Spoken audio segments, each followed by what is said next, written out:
Olá, sejam bem-vindos a mais uma videoaula aqui no Linfotube. Meu nome é Leida Calegari, sou bióloga, doutora em ciências, professora de imunologia da Universidade Federal dos Vales do Jequitinhonha e Mucuri, a UFVJM, e o assunto de hoje é a continuidade do vídeo sobre Covid-19. Se você está chegando agora aqui nesse vídeo, eu recomendo que você assista primeiro a parte 1. É que esse assunto é muito extenso, então eu acabei dividindo em duas partes. E para facilitar a sua navegação, eu organizei cada assunto com uma cor diferente. Assim você pode assistir ao vídeo todo de uma vez ou passear por ele buscando aquele que mais te interessa nesse momento. Então, por esse fluxograma aqui, você consegue ver a cor que representa cada assunto, além de saber qual parte do vídeo, parte 1 ou 2, contém aquele assunto que mais te interessa. A parte 1 aborda desde a caracterização do vírus e da doença até sintomas.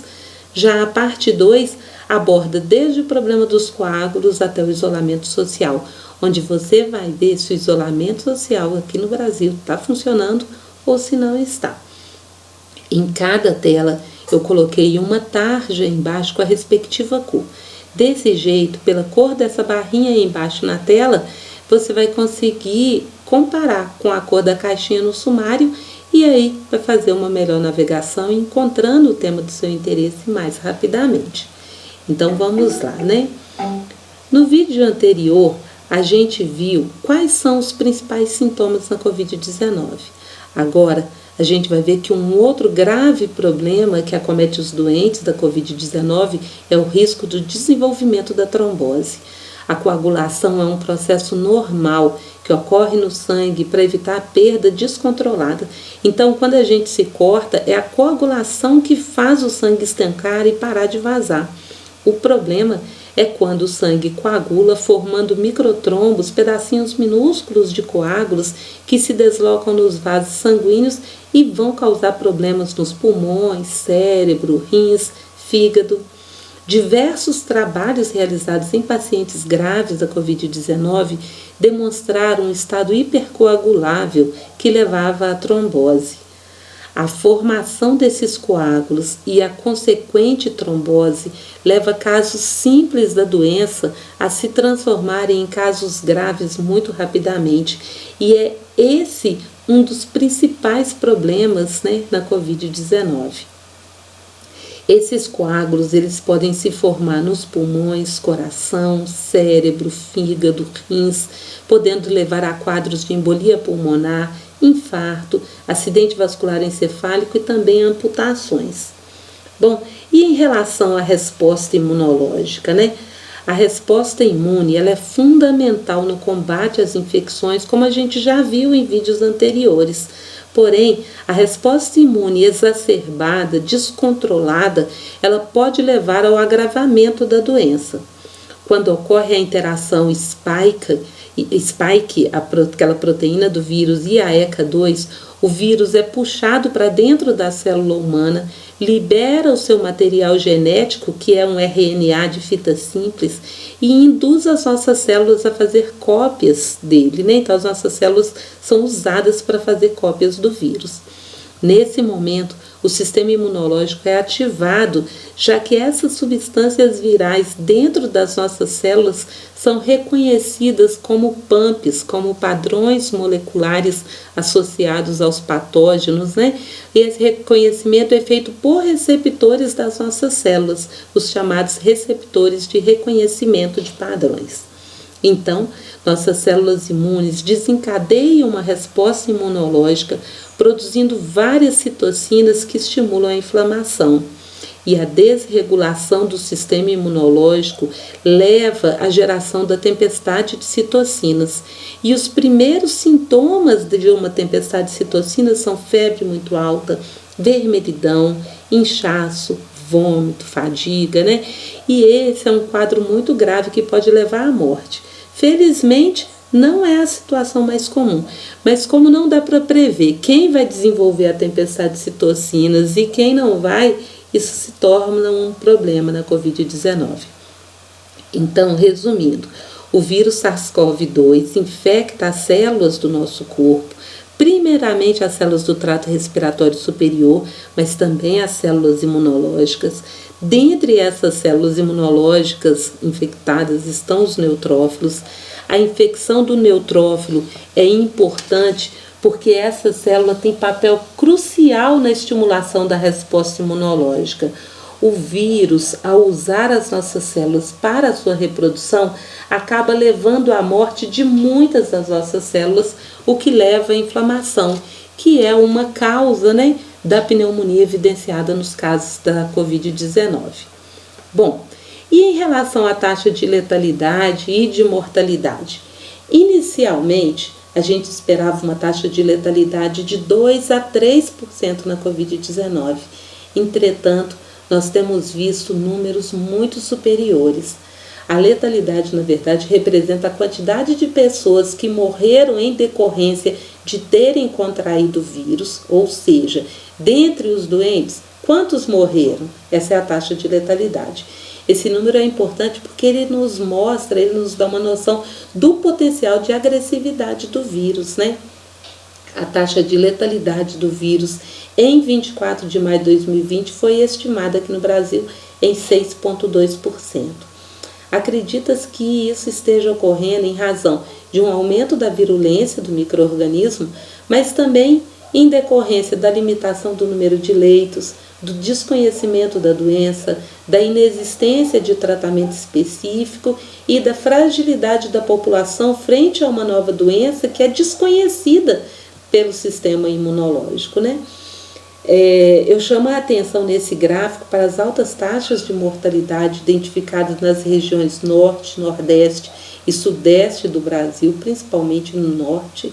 Esses são dados do dia 24 de maio de 2020. E lembrando que a mortalidade ela representa o número de pessoas que morreram em decorrência do coronavírus a cada 100 mil habitantes na região.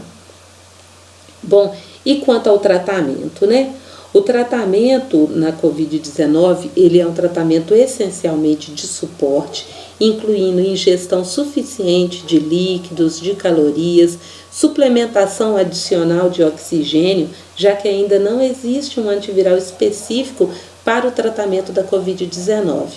Entretanto, vários medicamentos estão sendo investigados, tanto medicamentos novos quanto outros que já são utilizados para o tratamento de outras doenças, mas ainda não tem nada conclusivo.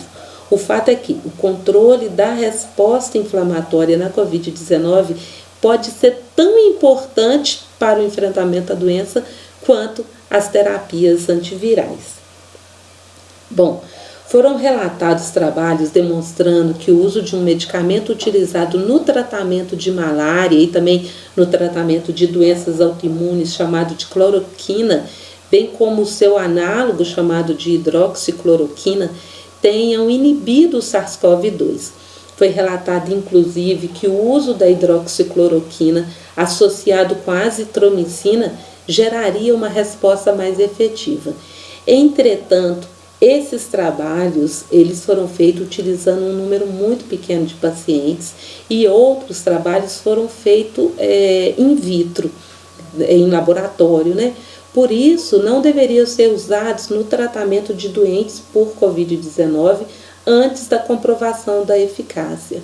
Apesar disso, o governo brasileiro estava recomendando a sua utilização, o que fez com que 2 dos nossos ministros da saúde deixassem os cargos, E no dia 22 de abril de 2020, a revista The Lancet publicou um trabalho realizado com mais de 96 mil pessoas portadoras de Covid-19 e comprovou que a cloroquina e a hidroxicloroquina, combinadas ou não com a azitromicina, não só não apresentavam eficácia contra a Covid-19, mas também aumentavam a frequência de ocorrência de arritmias cardíacas e também aumentava a taxa de mortalidade. Por isso, a Organização Mundial de Saúde determinou o encerramento imediato desses testes clínicos que estavam em andamento, testando cloroquina e hidroxicloroquina, para que se evitasse a exposição e o prejuízo para os doentes. Vários outros medicamentos também continuam sendo testados quanto à eficácia no tratamento da Covid-19. Vou dar aqui alguns exemplos, né? Remdesivir, que foi um medicamento que foi desenvolvido para o tratamento do ebola, mas que não teve sucesso. Caletra, lopinavir, ritonavir, que são medicamentos usados no combate ao HIV. A heparina, um anticoagulante, inclusive com pesquisadores brasileiros à frente desses estudos, além do interferon beta-1A, que é utilizado no tratamento da esclerose múltipla. Aí, gente, eu chamo a atenção para que ninguém compre nenhum medicamento para estocar em casa e usar em caso de suspeita ou confirmação da doença. Primeiro, porque a automedicação traz risco para a sua saúde. Você pode ser alérgico, fazer uso de algum medicamento que interaja com esse novo remédio, ou mesmo ter algum problema de saúde que impeça o uso. E nesses casos você teria problemas com a automedicação. Segundo, porque não há comprovação quanto à segurança e eficácia do uso desses medicamentos em paciente com Covid-19. Mesmo que sejam medicamentos já usados para outras doenças, são situações diferentes. Então, você não deve utilizar, os trabalhos ainda estão em andamento. Terceiro, porque se você precisar e for a melhor medida, você vai ter acesso a esse medicamento quando chegar no hospital. Espero que não precise, mas se precisar, você vai ter acesso ao medicamento. E quarto, porque quando um monte de gente corre para a farmácia para comprar medicamento, faz com que falte para aquelas pessoas que realmente precisam daquele remédio e também faz com que ocorra um aumento do preço desse medicamento, né? Bom, além disso tudo, nós temos visto a busca desesperada de algumas pessoas, na verdade muitas pessoas, por soluções alternativas para prevenir ou tratar a Covid-19. Muitas dessas soluções são à base de planta, como chás, tinturas, óleos essenciais, mas não há comprovação científica quanto à eficácia desses tratamentos e alguns deles podem não ser seguros para a sua saúde. Então, não faça uso desses tratamentos ditos milagrosos. Lembre-se que nós não estamos em uma boa fase para adoecer, né? Então não se coloque em risco. Se você precisar de um hospital agora e tiver que ir, você vai estar se expondo ainda mais, principalmente ao vírus, né? O que você precisa fazer agora é evitar ao máximo o contato com doentes e também com as suas secreções. Bom, e como é que a gente se previne, né? Esse é o ponto mais tranquilo dessa videoaula, porque eu acredito que todo mundo já sabe, mas vale reforçar. Mantenha-se primeiro em casa, faça o isolamento domiciliar, mas não adianta ficar em casa e ficar recebendo visita. Restrinja ao máximo as pessoas que entram na sua casa. Se for impossível, use máscara e exija que a outra pessoa que está chegando use também. Evite o toque, mantenha a distância entre as pessoas, né? Outra coisa importante é que hospitais e demais instituições de saúde, elas devem se manter em rigorosas medidas de controle de infecções. Higienizar as mãos, o uso de água e sabão, lavando de forma adequada para que todos os dedos, palma, pulsos, dorso, unhas sejam limpos, é o suficiente. Mantenha a etiqueta respiratória, não respire ou tussa nas mãos ou nas pessoas. Cubra a boca e nariz com o antebraço. Se estiver de máscara, retire imediatamente, puxando pelos elásticos. Coloque de molho em água e água sanitária, se não for uma máscara descartável, antes de lavar. Se for descartável, já descarte, né? Lave as mãos na sequência, usando água e sabão. Troque a máscara a cada 2 horas. Use luvas quando sair de casa, mas cuidado para não ficar se tocando o tempo todo, porque senão você vai se infectar, apesar do uso de máscara e de luva.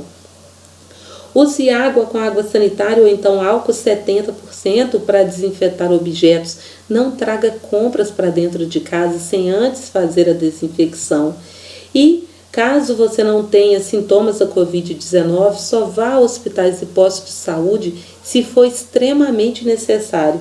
Mas se você tiver qualquer sintoma, procure um médico imediatamente. Então, resumindo, fique em casa, mantenha a etiqueta social, use máscaras e luvas, mantenha a distância. Lave sempre as mãos utilizando água e sabão. Faça desinfecção de objetos com água sanitária diluída em água ou então com álcool 70%.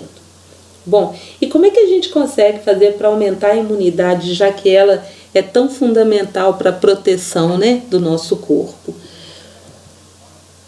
Coma legumes, verduras, frutas. Quanto mais colorido for o seu prato, muito melhor. Quer dizer que ele vai ter maior diversidade de nutrientes e de vitaminas. Reduza o consumo de carnes vermelhas e gordas, prefira frango, prefira peixe. Use e abuse de temperos naturais como manjericão, salsinha, açafrão, noz moscada, gengibre. Muitos desses condimentos possuem propriedades anti-inflamatórias e que são estimuladoras do sistema imunológico. Evite o sal, o açúcar, farinha de trigo branca, óleos e gorduras. Além de se alimentar bem, é importante também que você se exponha ao sol. 15 minutos por dia, entre as 10 e 16 horas, já é o suficiente. E isso é fundamental para que você consiga ativar a vitamina D. Bom, e qual que é o prognóstico da doença, né? A maioria dos infectados não desenvolvem a doença ou desenvolve apenas a forma branda da doença. O mau resultado clínico, ele está relacionado à gravidade da doença. Então, aquelas pessoas que agravam, né, elas correm maior risco de morte, claro. A progressão da doença é mais rápida e mais grave em idosos e em pessoas com comorbidades. Como já foi dito anteriormente, né, o prognóstico é pior em recém-nascidos, em idosos, gestantes, pessoas com síndrome de Down ou com comorbidades. Por isso, esses precisam de mais atenção e também de mais cuidado. E o que a gente espera para o futuro, né? Ao redor do mundo, diversas universidades e instituições de pesquisa estão desenvolvendo vacinas, algumas mais promissoras, outras menos, mas nada ainda foi concluído. Eu acredito que a gente ainda tenha que esperar mais um ano e pouco para a gente ter uma vacina disponível. Diversos medicamentos antivirais também estão sendo testados.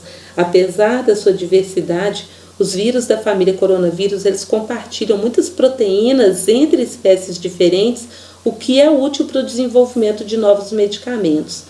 Uma delas é aquela glicoproteína spike que a gente já falou, né?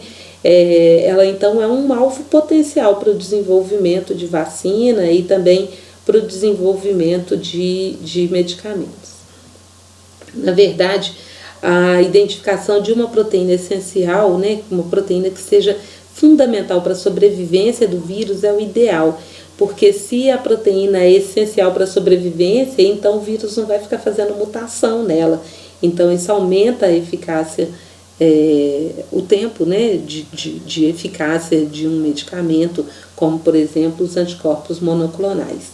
Esse é um assunto muito extenso, né, tem que ter um vídeo específico para ele. E quanto ao isolamento social, né, será que ele funciona mesmo? Antes de responder essa pergunta, é preciso a gente entender um número muito importante que é o R0, que é o número básico de reprodução.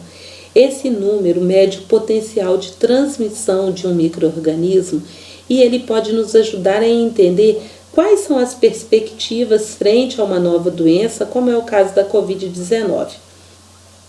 Quando a gente tem uma doença que o R0 dela é menor que 1, a gente pode ficar tranquilo. Isso porque cada pessoa infectada, ela vai infectar um número menor que um indivíduo, ou seja, como a transmissão da doença é baixa, essa doença acaba tendendo ao desaparecimento. Já quando a gente tem a situação em que o R0 da doença é igual a 1, isso significa que cada pessoa infectada vai infectar uma outra. Essa também é uma situação mais tranquila, já que a doença não vai desaparecer, mas também não vai causar nenhum surto. A situação é mais complicada quando a gente encontra uma doença com R0 maior que 1. Essa situação mostra que cada indivíduo infectado pode transmitir aquela doença para mais que uma pessoa, podendo levar a um surto, por exemplo.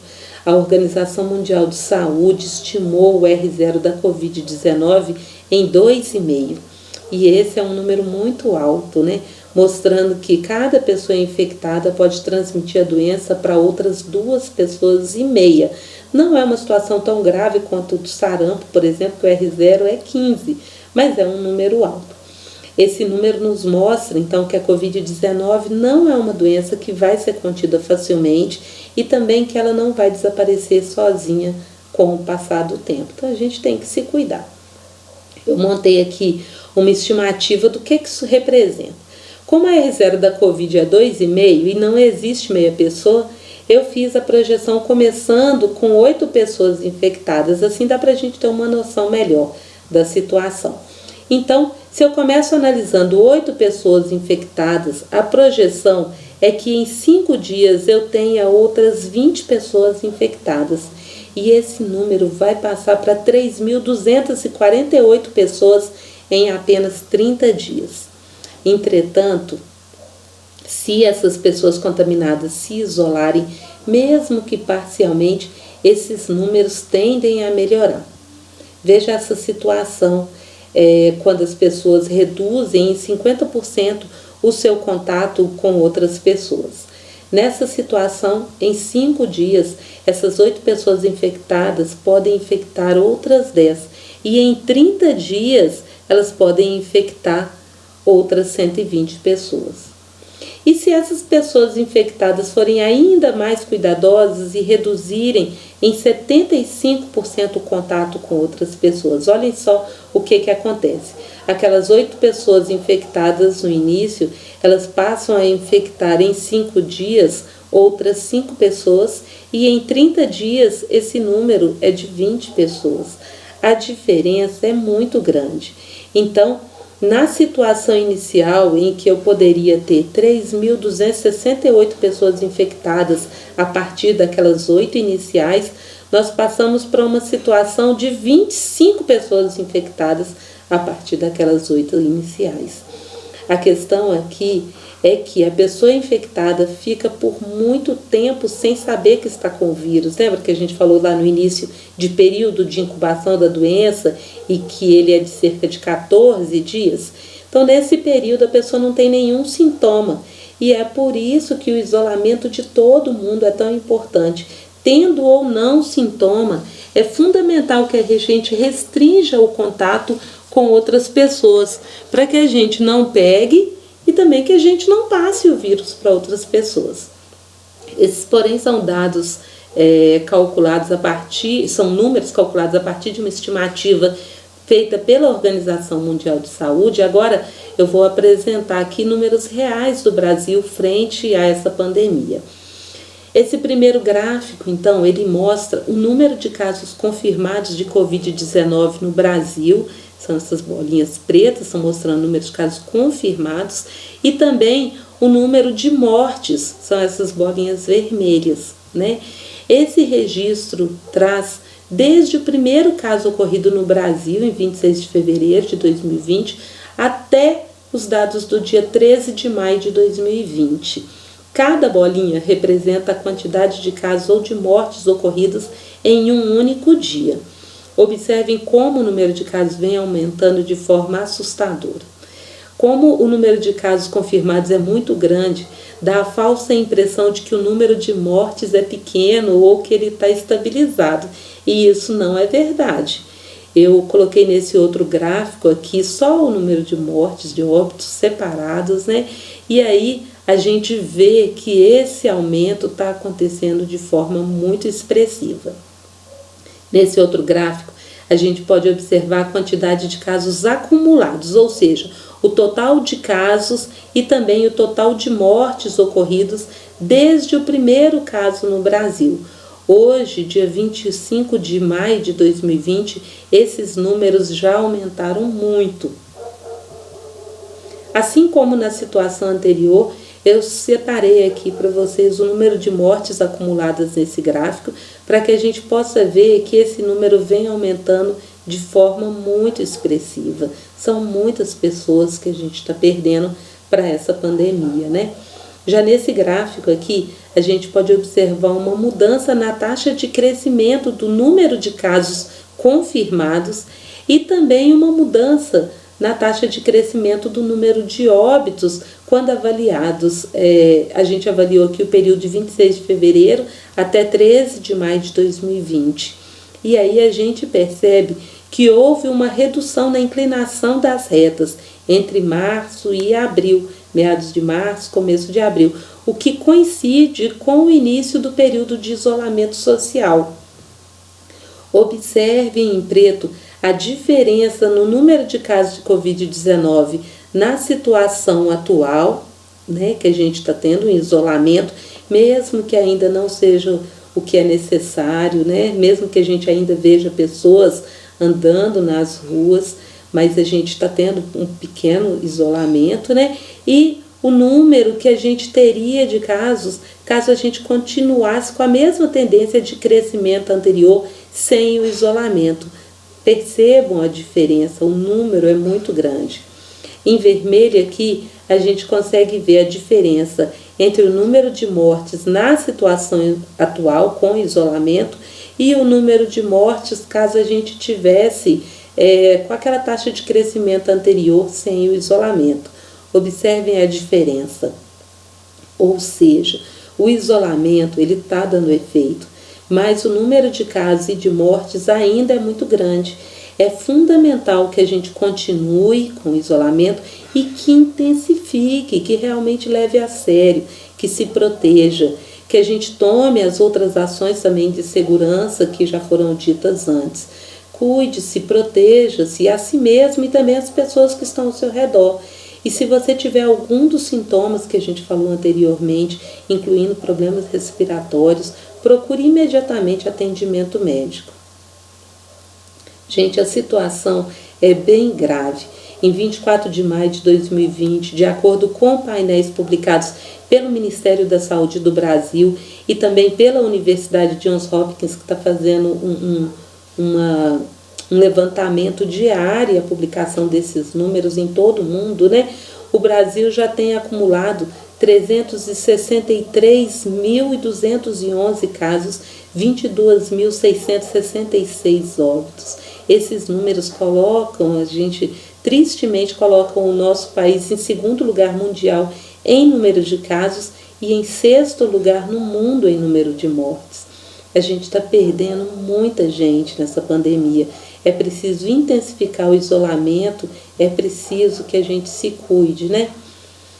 Bom, então foi isso. Eu deixo aqui a lista de materiais que foram utilizados para o preparo desse vídeo. Espero que vocês fiquem bem, que vocês se cuidem, se protejam, né? Que se mantenham em casa.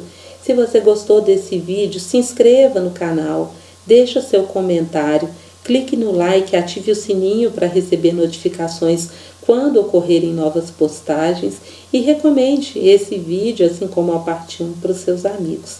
Siga o FVJM nas redes sociais. Eu agradeço e até o próximo vídeo.